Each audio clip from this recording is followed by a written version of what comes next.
I started with nothing, made billions, and realized something terrifying. Making money is easy compared to keeping it alive for your kids and their kids. Let me be clear. I'm not saying making money is simple. It took me decades of 18-hour days, brutal mistakes, and learning principles that most people never discover. But here's what nobody tells you. Building wealth and preserving wealth are two completely different games. Most people spend their entire lives trying to win the first game. They hustle, sacrifice, grind their way to success. They make their fortune. And then, their grandkids are broke.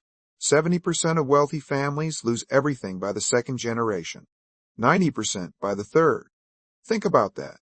9 out of 10 fortunes gone, evaporated, like they never existed. I've seen it happen to people I knew. Smart people, successful people. They built empires and their kids turned those empires into dust. Why? Because they thought the hard part was over. They thought, I made the money. Now my family is set forever. Wrong. That's like climbing Everest and thinking you're safe at the summit. The descent kills more climbers than the ascent. I realized this about 15 years ago. I was looking at my own wealth, my own family, and asking myself a question that kept me up at night. What happens when I'm gone? My kids are good kids. I love them. But they didn't build what I built. They didn't live through what I lived through. They didn't start with nothing in a 2-bedroom apartment, scraping together capital, learning hard lessons from catastrophic failures. And that scared me. Not because they're weak, but because they're different. They grew up with advantages I never had. That's beautiful. That's what I wanted for them. But it's also dangerous. See, wealth is like a fire.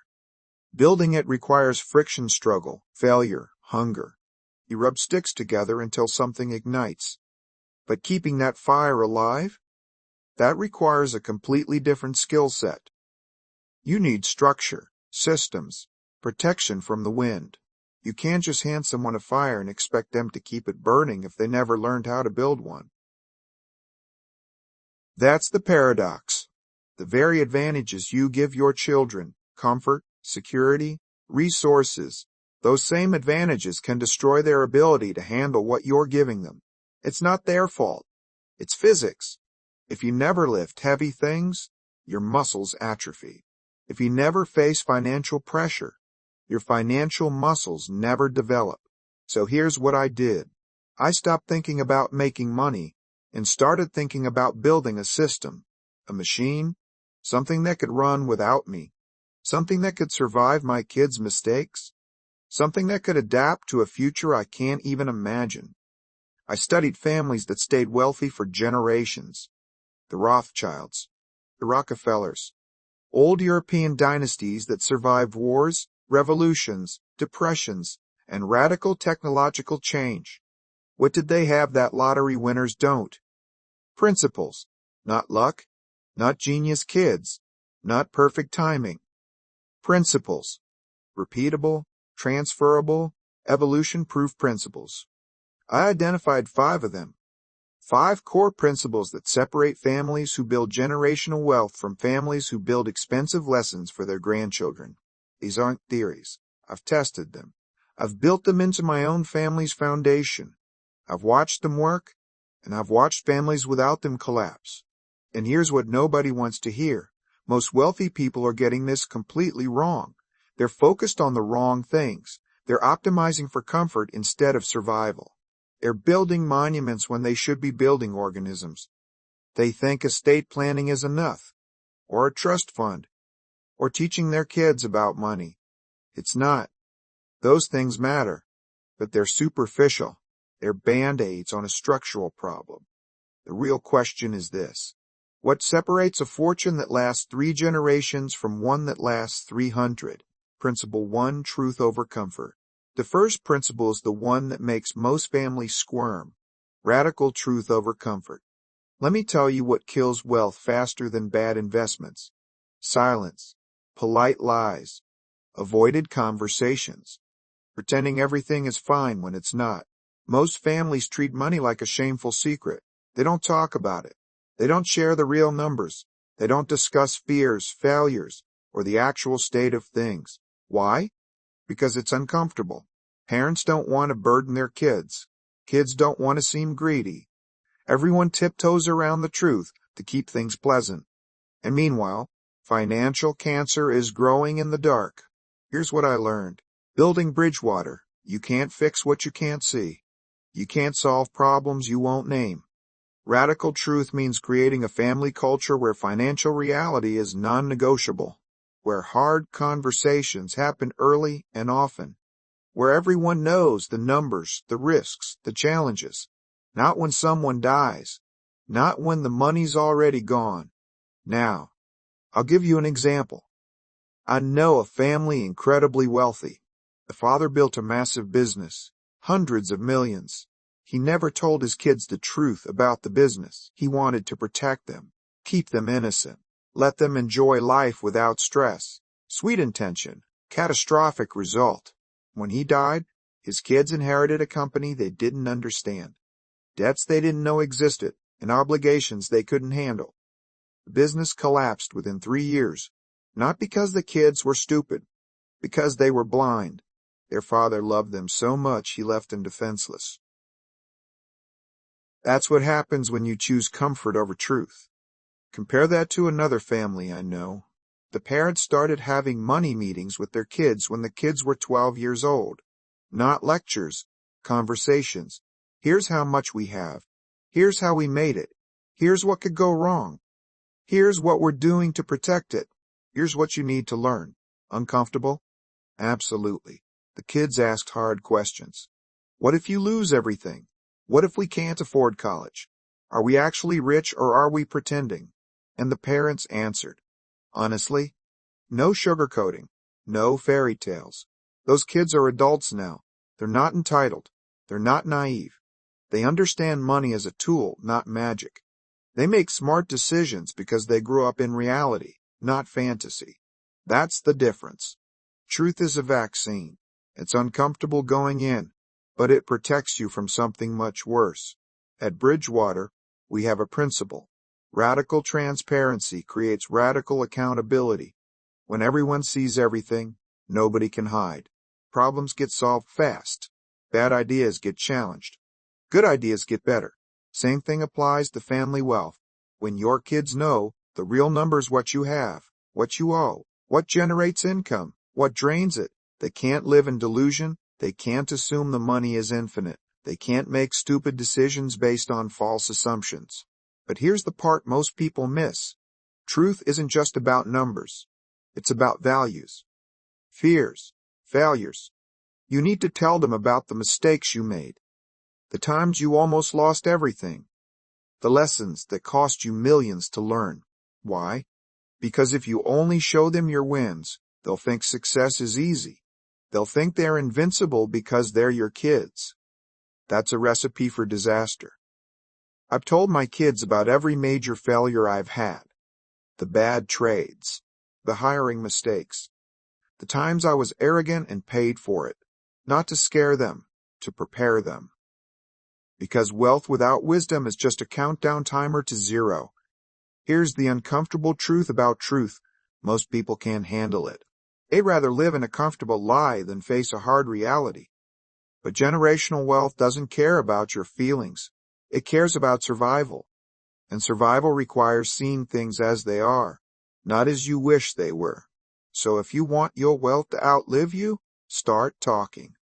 Have the conversation you've been avoiding. Share the numbers you've been hiding. Admit the fears you've been suppressing. Make truth the foundation of your family's relationship with money. Because here's what nobody tells you. The families that stay wealthy aren't the ones with the most money. They're the ones with the most honesty. But truth alone isn't enough. You can have all the honest conversations in the world and still watch everything crumble if you're missing the second principle, the one that most wealthy people get catastrophically wrong. Principle 2. Systems beat goals. Here's the second principle, and this one destroys more fortunes than market crashes. Systems beat goals. Every wealthy person I know is obsessed with goals. Make 10 million. Build a $100 million company. Double net worth in 5 years. Goals, goals, goals. And you know what happens when they hit those goals? Nothing changes. Not really. Because goals are finish lines. And finish lines are temporary. You cross them, celebrate for a minute, then what? You need a new goal. A bigger number. A higher mountain. It's exhausting. And it doesn't build generational wealth. Let me explain it this way. Imagine you need water. A goal-oriented person says, I'm going to carry 1,000 buckets of water from the river to my house. A systems-oriented person says, I'm going to build a pipeline. Both might get water, but only one builds something that works without them. That's the difference. Goals require you. Systems replace you. When I started Bridgewater, I wasn't thinking about hitting a revenue target. I was thinking about building a machine, a decision-making system that could find truth and make great investments regardless of who was running it. Not because of my genius, because of the principles embedded in the structure. Same thing applies to family wealth.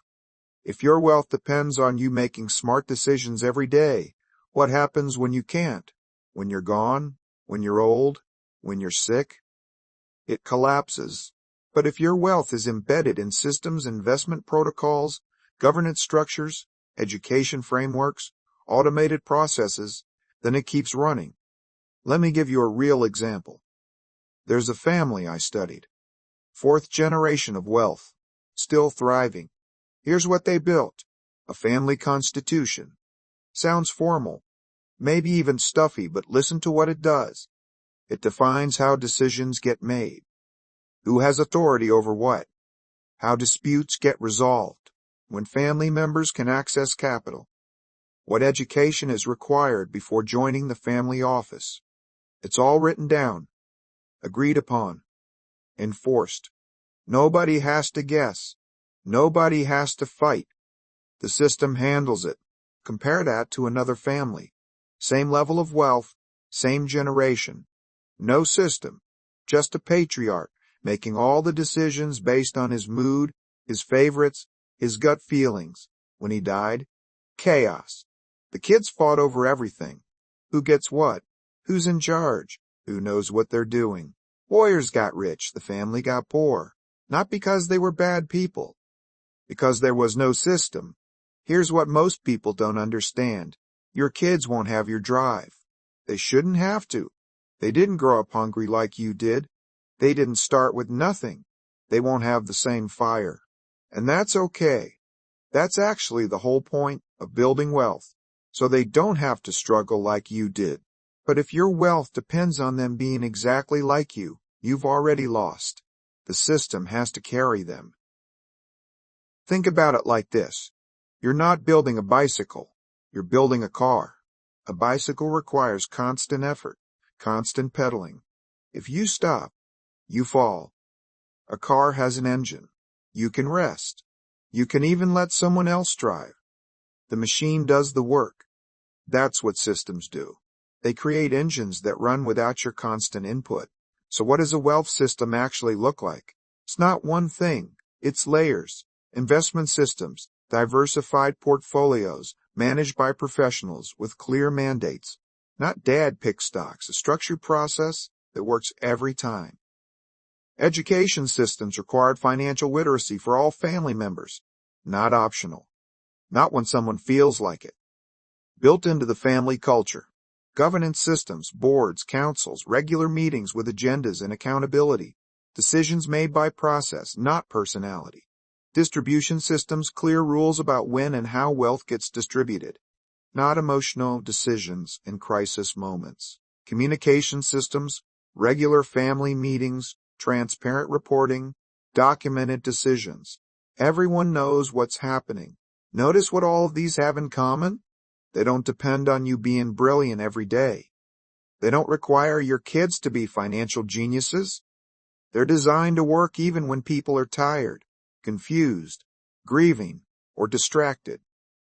Because that's real life. People aren't always at their best. Systems are. Here's the hard part. Building systems feels like giving up control. It is. And that's terrifying for people who built their wealth through control, through personal excellence, through being the smartest person in the room. But generational wealth requires a different kind of excellence. The excellence of building something that doesn't need you. That's humility. That's humility. That's maturity.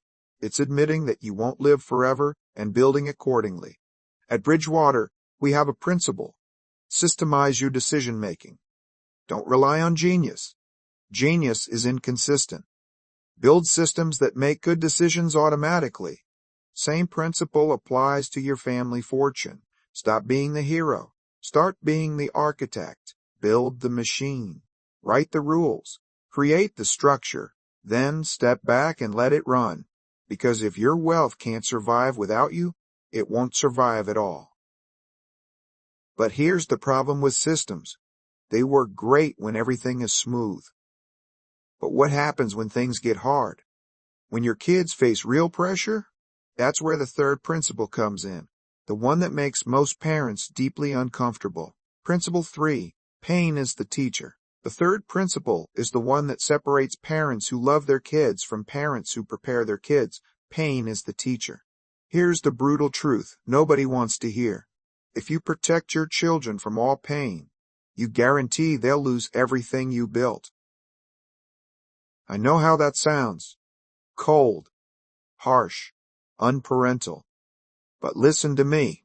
Every capability you have, every skill, every bit of resilience, every ounce of wisdom came from pain, from failure, from struggle, from moments when things went wrong and you had to figure it out. That's not philosophy. That's biology. Muscles don't grow from comfort.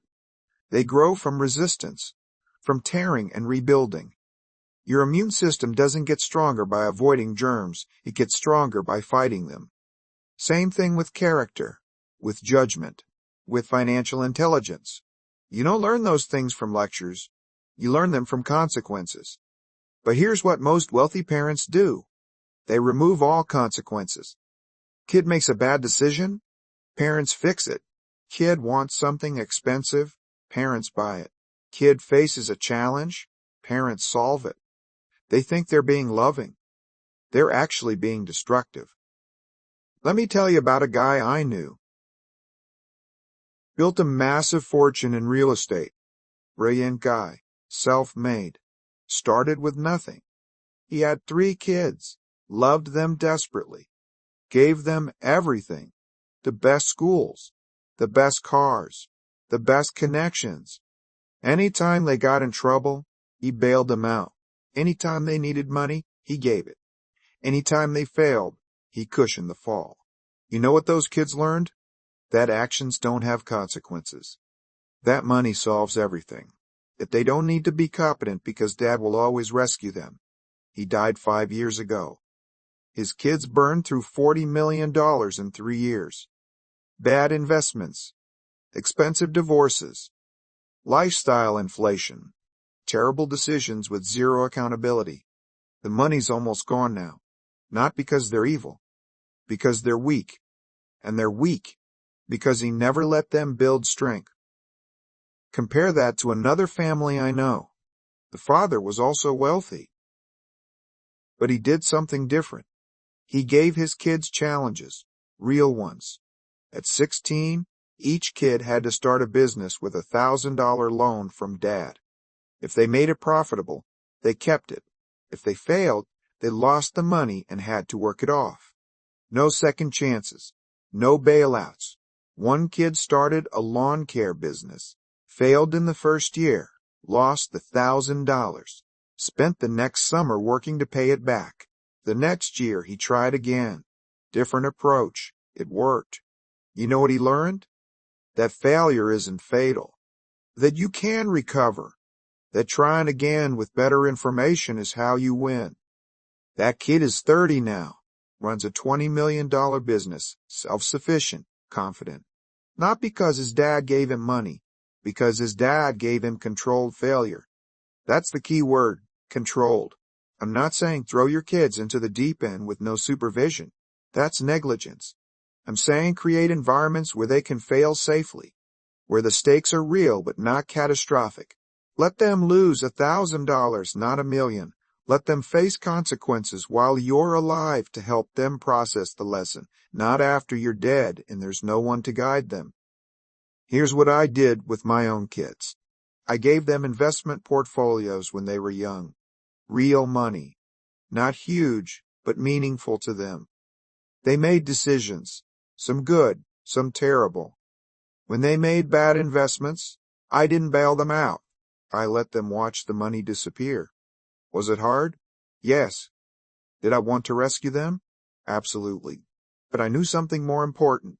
The pain of losing $10,000 at 20 years old is nothing compared to the pain of losing $10 million at 40. Better they learn the lesson early, when the cost is low. That's strategic pain. You're not being cruel. You're being wise. You're vaccinating them against bigger disasters. Think about vaccines. You inject a small amount of the virus to build immunity against the real thing. Same concept. You expose your kids to small financial failures so they build immunity against catastrophic ones. Most wealthy parents do the opposite. They shield their kids from all failure, then wonder why they collapse when they face real adversity. It's like raising a kid in a sterile bubble, then pushing them into a crowd and wondering why they get sick. Here's another uncomfortable truth. Your kids need to see you fail too. Not just succeed. Fail, and need to know you're not invincible, that you've made mistakes, that you've lost money, made bad calls, trusted the wrong people. Why? Because if they only see your highlight reel, they'll develop two dangerous beliefs. One, that success should be easy for them because they're your kids. Two, that failure means they're defective. Both beliefs will destroy them. But if they see you fail and recover, they learn something priceless. Failure is part of the process. It's data, not identity. I shared every major mistake I've made with my kids. The time I was overconfident and lost a fortune in the markets. The time I trusted the wrong partner and it cost me. The time I ignored warning signs because of ego. Not to scare them, to normalize struggle, to show them that even people who build massive success fail constantly.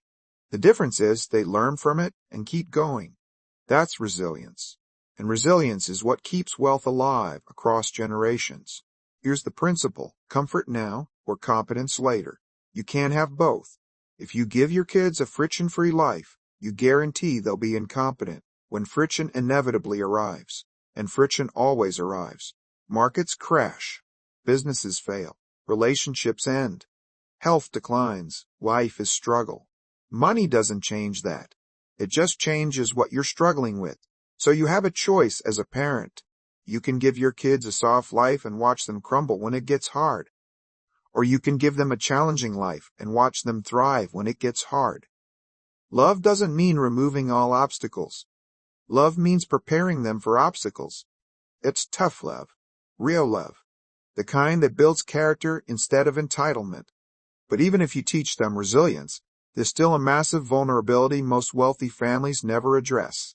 The fourth principle, the one that determines whether your wealth survives the next depression, the next war, the next revolution. Principle 4, diversification is survival. The fourth principle is the one that protects you from catastrophes you can't predict. Diversification is survival. Most people think they understand diversification. They don't. They think diversification means owning stocks and bonds, or investing in different sectors, or spreading money across a few asset classes. That's kindergarten-level diversification. Real diversification, the kind that protects generational wealth, goes way deeper. Let me explain what I mean. I studied families that lost everything. Not families that made bad investments. Families that made good investments that got wiped out anyway. There was a wealthy European family in the 1930s, owned massive real estate holdings in Germany. Beautiful properties, valuable, well managed. They lost everything, not because the real estate was bad, because the government seized it. They were diversified across properties. But they weren't diversified across countries, political systems, or asset types. One catastrophic event, Nazi Germany, and generations of wealth evaporated. Now compare that to the Rothschilds. They spread their family across multiple countries, different currencies, different governments, different asset classes. When one country collapsed, the others survived. When one currency crashed, they had others. When one asset class died, they had 10 more. That's real diversification. It's not just financial. It's geographical, political, structural, existential. Here's how I think about it. Diversification is betting you don't know the future. And you don't. Nobody does. You don't know which country will be stable in 50 years. You don't know which currency will hold value. You don't know which industry will thrive or die. So you spread your bets wide enough that you don't need to know. At Bridgewater, we use a principle I call uncorrelated returns. We want 15 to 20 different bets that don't move together. If one goes down, the others don't automatically follow. That's how you survive shocks. Same thing applies to family wealth, but you have to think bigger than just investments. Let me break down the layers. First layer, asset class diversification. Don't put everything in stocks, or real estate, or bonds, or crypto, or your own business. Spread it across all of them. Each behaves differently in different environments. Stocks do well in growth periods. Bonds do well when interest rates fall. Real estate holds value during inflation. Gold protects against currency collapse. You don't need to predict which environment is coming. You just need exposure to all of them. Second layer, geographical diversification. Don't keep all your wealth in one country, even if it's the most stable country in the world, because countries change. Policies change. Governments change. What's safe today might not be safe in 20 years. I know families who kept everything in Venezuela because it was booming, everything in Russia because it seemed stable, everything in the U.S. because it felt invincible. Guess what happened when things shifted? Catastrophe. You need assets in multiple countries, multiple currencies, multiple legal jurisdictions, not because you expect your country to fail, because you're planning for scenarios you can't imagine. Third layer, generational diversification. This one is subtle but critical. Don't concentrate all the skills, knowledge, and capability in one generation or one person. I've seen it happen. The patriarch knows everything, controls everything, makes all the decisions. He's brilliant, a genius with money. But when he dies, nobody else knows how anything works. The knowledge dies with him. That's a single point of failure. And single points of failure are catastrophic in complex systems. You need to distribute knowledge across generations. Multiple family members need to understand the investments, the structures, the strategies, not just one golden child, multiple people. So if one fails, gets sick, loses interest, or makes mistakes, the system still functions. Fourth layer, skill diversification. Here's something most families miss. Your kids need different skills than you had. You built wealth in a specific era with specific skills. Real estate, tech, finance, whatever it was. But the world changes. The skills that built wealth in 1980 are not the skills that will preserve it in 2050. So you need to encourage your kids to develop diverse capabilities, different industries, different expertise, different networks. One kid in finance, one kid in technology, one kid in law, one kid in operations. Not because you're dividing the empire, because you're making the empire resilient to change. When the world shifts, one of them will have the relevant skill set. Here's a real example. I know a family. The father built wealth in oil, made hundreds of millions. Smart guy. He could have pushed all his kids into oil, keep the legacy going. He didn't. He encouraged each kid to explore different fields. One went into renewable energy, one into finance, one into healthcare tech. Seemed crazy at the time. Why not keep everyone in the profitable family business?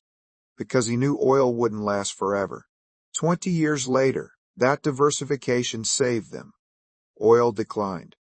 But renewable energy exploded. So did healthcare tech. The family wealth didn't just survive, it thrived, because they had exposure to the future, not just the past. That's strategic diversification. Fifth layer, timeline diversification. Don't structure everything for the short term or the long term.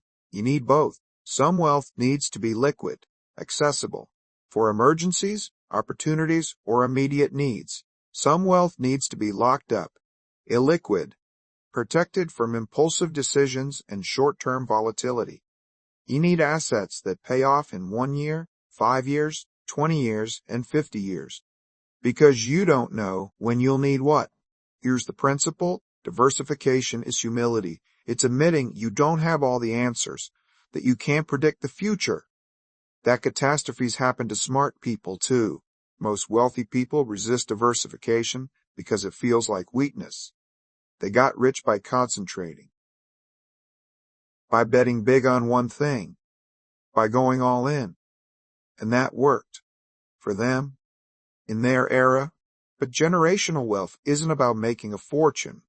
It's about not losing a fortune across centuries. And you don't do that by betting everything on your ability to be right.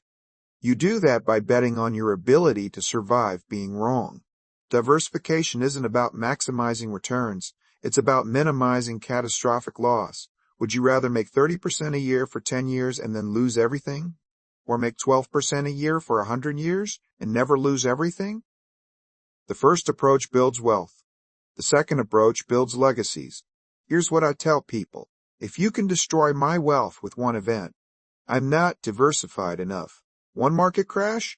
Not diversified. One political revolution? Not diversified. One currency collapse? Not diversified. One family member's bad decision? Not diversified. You need redundancy, backup systems, multiple layers of protection. It's not exciting. It's not sexy, but it works. Because wealth that survives is wealth that's boring. It's spread so thin across so many uncorrelated bets that no single disaster can kill it. But here's the problem with all of this. Diversification, systems, truth, even strategic pain. They all assume the world stays relatively the same. It doesn't. And that's where the fifth principle comes in. The most important one. The one that determines whether your wealth survives not just the next generation, but the next century.